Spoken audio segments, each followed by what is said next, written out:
ఒక సంవత్సరంన్నర కాలంలోనే 18 మాస్టర్ ప్లాన్ రోడ్లు వేయడం జరిగింది. వేసిన వెంటనే ఎన్నికలు వచ్చాయి.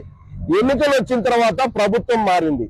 ప్రభుత్వం మారిన తర్వాత ఈ 18 మాస్టర్ ప్లాన్ రోడ్ల సంరక్షణ కానీ లేదా దానికి సంబంధించి కాలువల నిర్మాణం కానీ లేదంటే ఇంకేమైనా అవసరాలు కానీ తీర్చాల్సిన బాధ్యత, ఆ రోడ్లను సంరక్షించాల్సిన బాధ్యత ప్రస్తుత ప్రభుత్వానిది, మున్సిపాలిటీది.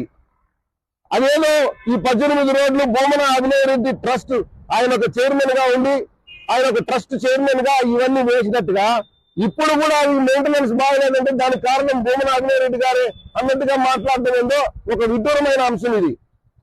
ఇది ఆయన ఒక ప్రజాప్రతినిధిగా ఉన్నప్పుడు చేసినారు. ఇప్పుడు ఆయన ప్రజాప్రతినిధిగా లేరు. వైఎస్ఆర్ కాంగ్రెస్ పార్టీ ప్రభుత్వం కూడా లేదు.